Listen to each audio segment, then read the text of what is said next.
Hello students, welcome to chapter revision sessions. अभी हमारा Newton's laws of motions का session चल रहा है। कई सारे टॉपिक ऑलरेडी हो चुके हैं एंड इस सेशन में हम स्यूडो फोर्स को डिस्कशन करने वाले हैं एंड ये काफ़ी यूज़फुल है for the JEE and NEET aspirants के लिए। तो चलिए हम लोग स्यूडो फोर्स को सीखने की कोशिश करेंगे, लेकिन उससे पहले pseudo force is based on inertial and non inertial frame of reference. Inertial and frame of reference का हमने एक अलग वीडियो मेरा है, तो स्टूडेंट से रिक्वेस्ट करूंगा कि आप inertial and non inertial frame से रिलेटेड जो वीडियो है उसको एक बार ज़रूर देखिए। फिर भी मैं यहाँ पर थोड़ा एक पॉइंट्स में रिकॉल कर देता हूँ। इनर्शियल फ्रेम्स का मतलब हो गया,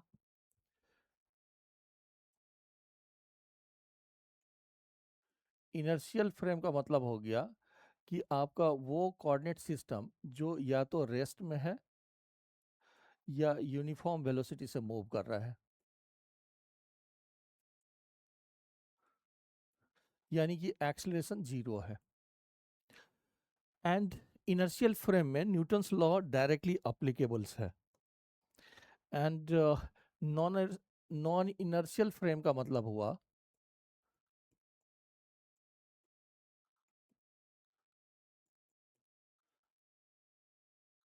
कि आपका जो फ्रेम है वो एक्सीलरेटेड है,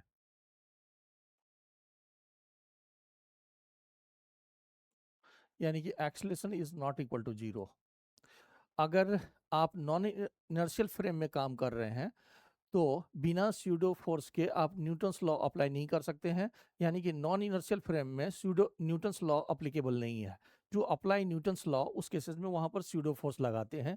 एंड एक ऑब्जर्वेशन ले लेते हैं, जैसे सपोज करिए कि ये बॉडी रेस्ट में है,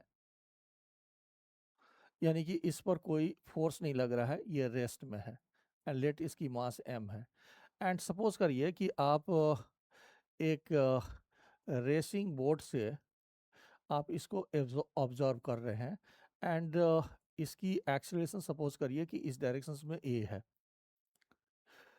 फिर से देखिए कि ये बॉडी रेस्ट में है एंड आप एक एक्सीलरेटिंग फ्रेम यानी कि नॉन इनर्शियल फ्रेम से ये ऑब्जर्वर उस ब्लॉक को ऑब्जर्व कर रहा है। तो इसको इस ऑब्जर्वर के लिए इस ब्लॉक की एक्सीलरेशन इस डायरेक्शंस में ए अपीयर होती है, यानी कि आपको इस ऑब्जर्वर को इस ब्लॉक की acceleration of the block A appear होता है इस डायरेक्शंस में। उसको ऐसा लग रहा है कि ये बॉडी इस डायरेक्शंस में एक्सीलरेट कर रहा है, ए एक्सीलरेशन से जितनी इसकी ए है। इसका मतलब अगर इसको ऑब्जर्व होगा इस डायरेक्शंस में ए एक्सीलरेशंस, तो इसका मतलब इस डायरेक्शंस में उसको एक फोर्स अपीयर होगा एम ए, एंड इसी फोर्स को हम स्यूडो फोर्स बोलते हैं।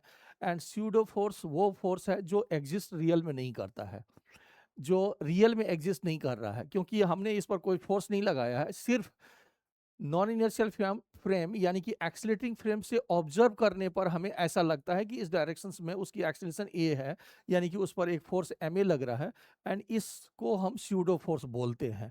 तो इसका मतलब pseudo force equal to force of pseudo equal to mass of the object, mass of object and multiplied by accelerations of observer। Observer जिस एक्सेलरेशन से कर रहा है वो लिख सकते हैं आप, and directions of pseudo force is opposite to observer accelerations. Observer accelerations की अपोजिट है, यानी कि आप को स्यूडो फोर्स को आप माइनस एम ए लिख सकते हैं। माइनस इंडिकेट करेगा कि जिस डायरेक्शंस में एक्सेलरेशंस है ऑब्जर्वर का उसके अपोजिट डायरेक्शंस में लग रहा है। फिर से देखिए कि यहाँ मैंने लिख भी दिया है कि pseudo force appears to act on a body when observed from an accelerating frame और नॉन इनर्शियल फ्रेम। यानी कि अगर आप इनर्शियल फ्रेम में काम कर रहे हैं तो स्यूडो फोर्स की कोई कंसेप्ट नहीं है। अगर आप एक्सीलरेटिंग फ्रेम से किसी ऑब्जेक्ट को मेजर कर रहे हैं तो उसकी जो एक्सेलरेशन अपीयर होगा। Pseudo force appears to act on a body when observe from an accelerating frame और नॉन इनर्शियल फ्रेम। जैसा कि हमने एग्जांपल दिया कि अगर इस स्केट बोर्ड से अगर इसकी एक्सेलरेशन ए है, इससे अगर ब्लॉक को ऑब्जर्व करते हैं तो उसको इस डायरेक्शंस में एक्सेलरेशन ए दिखता है। अगर इसकी मास m हो तो उस पर एक ma फोर्स लगता है इस ऑब्जर्वर को, उसको हम स्यूडो फोर्स बोल दिए। Pseudo force mass of the block and acceleration of the observer से मेजर कर सकते हैं and direction opposite to the acceleration of the observer होता है। And pseudo force does not obey Newton's law of motions. तो आप ऐसा कह सकते हैं कि pseudo force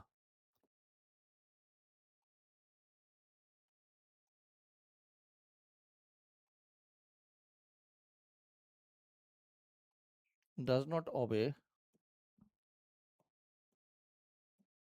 Newton's laws of motions. ये मैं शॉर्ट में ऐसा लिख देता हूँ, न्यूटन्स लॉज ऑफ मोशंस।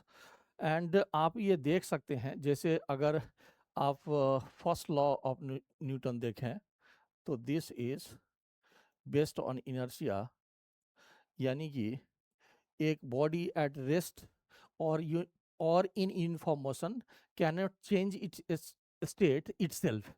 तो यहाँ पर अगर देखेंगे तो फर्स्ट में मैं कह रहा हूँ कि फर्स्ट लॉ में अगर देखें तो ये बॉडी रेस्ट में है एंड इस पर हमने कोई फोर्स नहीं लगाया है, लेकिन इस ऑब्जर्वर के लिए इस पर एक फोर्स लग रहा है, यानी कि वो एक्सीलरेटिंग है।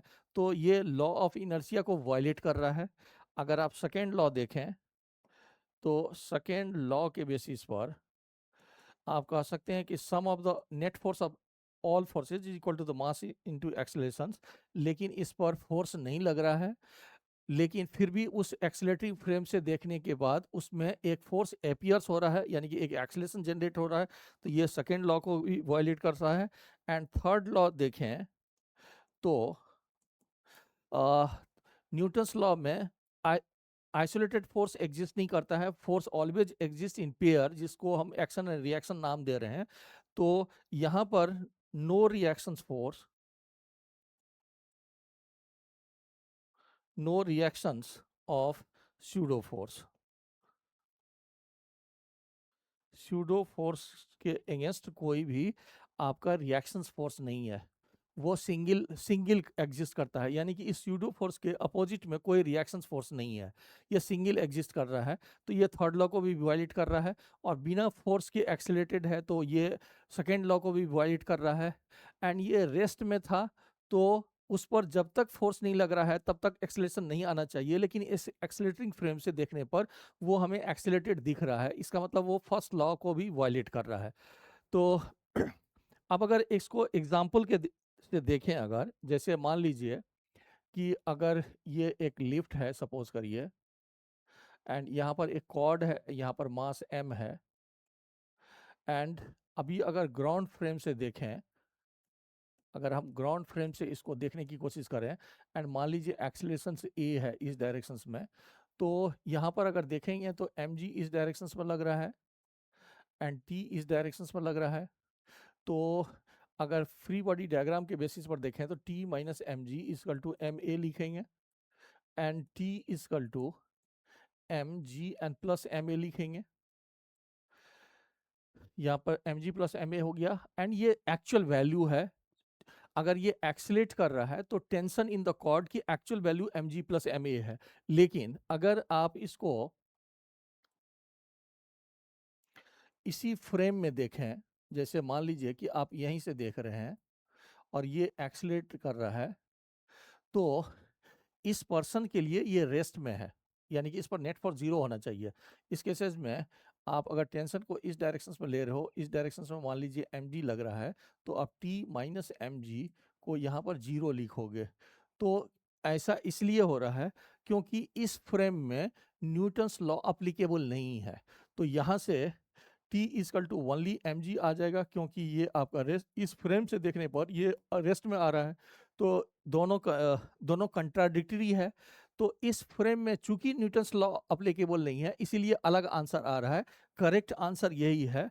अगर आप इसमें न्यूटन्स लॉ अप्लाई करना चाहते हैं तो आपको स्यूडो फोर्स लगाना पड़ेगा। एंड इस केसेस में अगर देखेंगे तो अगर बॉडी इस डायरेक्शन में अगर एक्सलेट कर रहा है तो स्यूडो फोर्स डाउनवर्ड डायरेक्शन में लग रहा होगा एम ए, एंड उस केसेस में t equal to M g and plus M A हो जाएगा, जो कि आपकी करेक्ट एक्सप्लेनेशन होगी। यानी कि जब भी आप एक्सलेटिंग फ्रेम में काम करेंगे तो न्यूटन्स लॉ को अप्लाई करने के लिए स्यूडो फोर्स जरूर लगाएंगे। एंड स्यूडो फोर्स जिस डायरेक्शन में एक्सेलरेशन है उसके अपोजिट लगता है, ये हम समझ चुके हैं।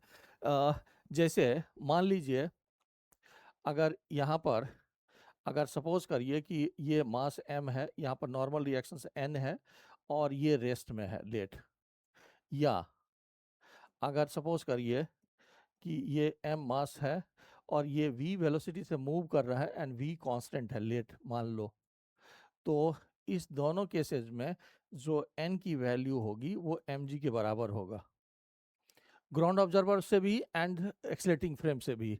लेकिन अगर आपका ये मान लीजिए ये बॉडी m है एंड ये नॉर्मल रिएक्शन से n लग रहा है और ये एक्सलेट कर रहा है a एक्सेलरेशन से, तो आपको स्यूडो mg तो लगेगा ही, लेकिन इस फ्रेम में एक्ट कर रहे हैं तो आपको स्यूडो फोर्स लगाना पड़ेगा ma। तो इस केसेस में n की वैल्यू mg प्लस ma हो जाएगा। एंड अगर सपोज करिए कि ये डाउनवर्ड डायरेक्शंस में एक्सलेट कर रहा है, मान लीजिए ये मास m है और ये डाउनवर्ड डायरेक्शंस में a एक्सलेशन कर रहा है एंड नॉर्मल रिएक्शंस a है, तो mg इस डायरेक्शंस में होगा एंड इस केसेस में स्यूडो फोर्स अपवर्ड डायरेक्शंस में लगेगी। तो इस केसेस में नॉर्मल रिएक्शंस की value mg and minus ma होगा। तो हम फिर से मेन पॉइंट्स को देख लेते हैं दूसरे इलस्ट्रेशन लेने से पहले। आप देखो कि pseudo force is equal to the mass of the object multiplied by acceleration of the observer. Observer की जो एक्सेलरेशन है and direction opposite to the acceleration of the observer है। एंड ये non accelerating non inertial frame में होता है, accelerating frame में होता है। अगर आप एक्सेलेटिंग फ्रेम से pseudo force appears to act on a body when observed from an accelerating frame और ये नॉन इनर्शियल फ्रेम। फर्दर कुछ एग्जाम्पल लेते हैं, उससे आपको क्लियर हो जाएगा। जैसे देखिए इस फिगर में ये एक वेज है ऑफ मास m एंड उस पर एक ब्लॉक है मास स्मॉल m एंड इस पर एक फोर्स F लगा रहे हैं और सारे सरफेस स्मूथ है, तो इसको डाउनवर्ड डायरेक्शंस में फॉल करना चाहिए इसके रिलेटिव। लेकिन ये कह रहा है कि such that the block remains stationary with respect to the wedge, ये वेज के रिस्पेक्ट में यहाँ पर ये स्टेशनरी है, तो F की वैल्यू को फाइंड करने के लिए बोल रहा है। अब अगर देखोगे यहाँ पर तो चूंकि आपका ये ब्लॉक वेज के रेस्पेक्ट में रेस्ट में है, तो इस दोनों को मिला करके और कहीं भी फ्रिक्शंस नहीं है, तो आप F को लिख सकते हो m plus m and multiplied bye a, ऐसा लिख सकते हैं। a मान लीजिए इस डायरेक्शन की एक्सेलरेशन है, a इस डायरेक्शन की एक्सेलरेशन है। एंड आप दोनों तरह से कर सकते हैं। जैसे मान लीजिए पहले हम ग्राउंड फ्रेम में कर रहे हैं लेट, ये इनर्शियल फ्रेम है।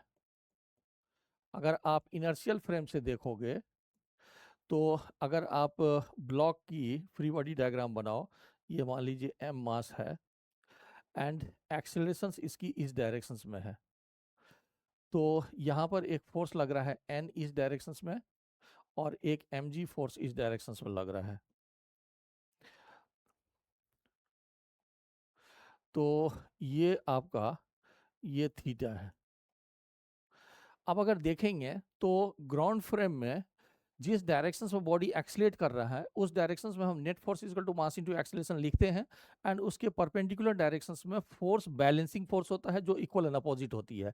तो यहाँ पर अगर देखेंगे तो इस डायरेक्शंस में कंपोनेंट n sin थीटा है और इसकी मास m है, तो आप एक इक्वेशन लिख सकते हो n sin theta equal to ma, और इस डायरेक्शंस में n cos थीटा लग रहा है जो कि mg को बैलेंस किया है, क्योंकि आपका एक्सेलरेशन इस डायरेक्शंस में अगर है तो उसके परपेंडिकुलर डायरेक्शंस में नेट फोर्स 0 होना चाहिए। तो आप उसके बेसिस पर यहाँ पर लिख सकते हैं कि n cos theta will be equal to mg and divide कर दें तो ये tan theta will be equal to a upon g।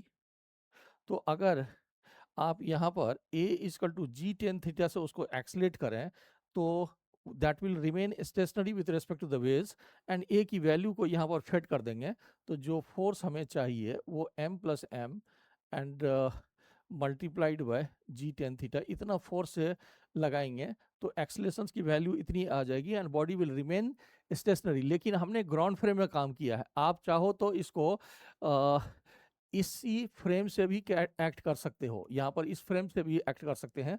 तो अगर आप नॉन इनर्शियल फ्रेम में काम कर रहे हैं, अगर नॉन इनर्शियल फ्रेम में काम कर रहे हैं और ये एक्सीलरेशन की डायरेक्शंस है, और फिर से अगर आप इसकी फ्री बॉडी डायग्राम को देखें तो यहाँ पर अगर m फोर्स है तो इस डायरेक्शंस में एक स्यूडो फोर्स लगेगा ma, इस डायरेक्शंस में mg है और इस डायरेक्शंस में नॉर्मल रिएक्शंस है। आप अगर देखेंगे तो mg का इस डायरेक्शंस में कंपोनेंट हो जाएगा mg cos थीटा, ये थीटा हो जाएगा ना, ये थीटा हो जाएगा, तो ये लग गया mg cos थीटा। एंड इस डायरेक्शंस में आपको कंपोनेंट मिला mg sin थीटा, एंड इसकी कंपोनेंट इस डायरेक्शंस में हो जाएगा, ये थीटा हो जाएगा, तो ये sin थीटा आ जाएगा, तो ये हो जाएगा ma sin थीटा, और इस डायरेक्शंस में कंपोनेंट आ जाएगा ma cos थीटा। अब अगर देखेंगे तो यहाँ से इसको रेस्ट में दिखता है, इसीलिए net force on the body zero होगा, यानी कि mg sin थीटा आप इसमें लिख सकते हो कि mg sin theta is equal to ma cos theta. तो आपका जो a है वो फिर से जी टेन थीटा आ जाएगा। a अगर जी टेन थीटा आ गया तो फिर से फोर्स की वैल्यू यही आ जाएगी। एंड इस केसेस में normal reaction mg sin theta plus ma cos mg cos theta plus ma sin theta आ जाएगा। तो इस केसेस में normal reactions mg cos theta and plus ma sin theta आ जाएगा, ये आपका नॉर्मल रिएक्शन हो जाएगा। तो आप दोनों दोनों से कर सकते हैं, आप inertial frame non inertial frame से भी कर सकते हैं, इनर्शियल फ्रेम से भी इस क्वेश्चन को सॉल्व कर सकते हैं। जैसे मान लीजिए नेक्स्ट देखते हैं। अब यहाँ पर अगर देखेंगे तो the coefficient of friction between the mass m and block of mass m is mu, इस दोनों के बीच का कोएफिशिएंट ऑफ फ्रिक्शन म्यू दिया हुआ है क्वेश्चंस में। Force F required to keep the block stationary with respect to the wedge. अब अगर देखेंगे तो यहाँ पर उस दोनों के बीच में यहाँ पर नॉर्मल रिएक्शंस लग रहा है, मान लीजिए n इस डायरेक्शन में लग रहा है और दूसरा n इस पर इस डायरेक्शन में लग रहा है। तो अगर आप स्मॉल m को देखोगे, मैं नॉन इनर्शियल फ्रेम से काम कर रहा हूँ, तो यहाँ पर एक ma स्यूडो फोर्स लगेगा क्योंकि आपका एक्सेलरेशन इस डायरेक्शन में a है एंड इस डायरेक्शन में नॉर्मल रिएक्शंस लग रहा है, mg इस डायरेक्शन में लग रहा है एंड फोर्स ऑफ फ्रिक्शन इस डायरेक्शन में लग रहा है। तो यहाँ पर अगर देखेंगे तो आप नॉन इनर्शियल फ्रेम में n इक्वल टू ma लिख सकते हो और mg इक्वल टू f, यानी कि that will be equal to mu n, and mg equal to mu n की जगह पर ma लिख सकते हैं। तो m और m को अगर कैंसिल कर दें तो a equal to g upon mu आ जाएगा। एंड अगर आपको फोर्स चाहिए, अगर आपको फोर्स चाहिए तो फोर्स की वैल्यू को हम m plus m and multiplied bye a लिख सकते हैं, और a की जगह पर m plus m and multiplied bye g upon mu लिख सकते हैं। आप चाहो तो इसको ग्राउंड के फ्रेम में भी बना सकते हैं, हमने नॉन इनिशियल फ्रेम में लगा किया है, इसीलिए हमने स्यूडो फोर्स इस डायरेक्शंस में लगाया है, उसके बेसिस पर किया है। नेक्स्ट देखिए, a bob of mass m is suspended from the ceiling of a bus moving with uniform acceleration a, find theta in equilibrium positions, ऐसा कह रहा है ये। तो आप फिर से इसको चाहो तो दोनों से, ग्राउंड फ्रेम से भी, ग्राउंड फ्रेम से मेरा मतलब है इनर्शियल फ्रेम। अब अगर देखेंगे तो ये ऐसा दिया हुआ है, ये थीटा है, तो यहाँ पर ये थीटा हो गया and this is your mg, and ये इस डायरेक्शन में एक्सलेट कर रहा है विथ एक्सप्रेशन a, और यहाँ पर टेंशन लग रहा है t इस डायरेक्शन में लेट, तो इस डायरेक्शन में t साइन थीटा होगा एंड इसकी मास को m मान लीजिए। तो दो इक्वेशन बनाएंगे, इस डायरेक्शंस में t cos थीटा हो जाएगा। तो फिर से एक्सेलरेशंस के डायरेक्शंस में net force equal to mass into acceleration, और एक्सेलरेशंस के परपेंडिकुलर जो है नेट फोर्स जीरो, यानी कि दोनों एक दूसरे के इक्वल एंड अपोजिट होगा। तो यहाँ पर आप t साइन थीटा को लिख सकते हो ma and t cos theta को mg, ये हमने ग्राउंड फ्रेम से किया है, एंड टेन थीटा को a अपॉन g से लिख सकते हैं। अब इसको आप नॉन इनर्शियल फ्रेम से भी देखें, अगर आप नॉन इनर्शियल यानी कि आप यहाँ से ऑब्जर्व कर रहे हो, इस बार इसमें हमने ग्राउंड से ऑब्जर्व किया था, तो अगर हम फिर से देखें तो ये आपका थीटा है, दिस इज अगेन थीटा। तो इस केसेज में इस डायरेक्शंस में एक फोर्स लगाएंगे ma, और इस डायरेक्शंस में mg, एंड पहले की तरह अगर t को हम ब्रेक कर दें तो this is t sine theta, and ये आ जाएगा t cos थीटा। तो आप चाहो तो t साइन थीटा को ma लिख सकते हो, एंड t cos थीटा को mg लिख सकते हैं। तो आपका फिर से tan theta equal to a by G आ जाएगा। तो इस तरह से आप इसको नॉन इनर्शियल फ्रेम से भी स्यूडो फोर्स लगा करके सॉल्व कर सकते हैं। नेक्स्ट देखिए, in the figure shown, weight is fixed to an elevator moving with acceleration a. Find the acceleration of the block with respect to the weight. With respect to the weight find करने के लिए बोल रहा है। तो मान लो कि इस डायरेक्शंस में उसकी रिलेटिव एक्सेलरेशन a r है। तो यहाँ पर अगर देखेंगे तो आपका mg फोर्स इस डायरेक्शंस में एक्ट कर रहा है, लेकिन ये अपवर्ड एक्सेलरेशन है, इसीलिए स्यूडो फोर्स भी इस डायरेक्शंस में एक्ट कर रहा होगा। तो आप देखेंगे तो इस डायरेक्शंस में आपको दो फोर्स लग रहा है, एक फोर्स तो mg साइन थीटा लग रहा है, एंड एक ma साइन थीटा लग रहा है। तो नेट फोर्स इस डायरेक्शंस में, एंड बाकी दूसरा कंपोनेंट जो है वो नॉर्मल रिएक्शंस को बैलेंस कर रहा है। तो इस डायरेक्शंस में mg cos theta and ma plus ma cos theta. तो normal reactions this plus this हो जाएगा, एंड इसके बेसिस पर अगर नेट फोर्स डाउनवर्ड देखें तो नेट फोर्स डाउनवर्ड हो गया m sine theta a plus G. तो एक्सेलरेशंस हो जाएगा sine theta a plus G, ये डाउनवर्ड डायरेक्शंस में एक्सेलरेशन हो जाएगा। तो नेट एक्सेलरेशंस डाउनवर्ड डायरेक्शंस में with respect to the wedge इतना आ जाएगा, मेरे ख्याल से ये सही है। देखिए अभी हमारा न्यूटन्स लॉज ऑफ मोशंस का चैप्टर रिवीजन सेशन चल रहा है, एंड इसमें हम छोटे छोटे पार्ट्स में जितने भी टॉपिक्स हैं न्यूटन्स लॉज ऑफ मोशंस के, जो खास करके नीट और जेईई मेन के लिए काफ़ी यूज़फुल है, उसको हम डिस्कशन कर रहे हैं, एंड क्विकली डिस्कशन कर रहे हैं। आपको क्विक रिविजन्स मिल रहा है, एंड हम इसको न्यूमेरिकल्स में कैसे अप्लाई करते हैं साथ के साथ ये भी सीखते हैं, एंड इसके साथ हम इसी चैप्टर के प्रीवियस ईयर क्वेश्चंस को भी डिस्कशन करेंगे। तो ये session really neat and JEE main के एस्पिरेंट्स के लिए काफ़ी यूज़फुल है।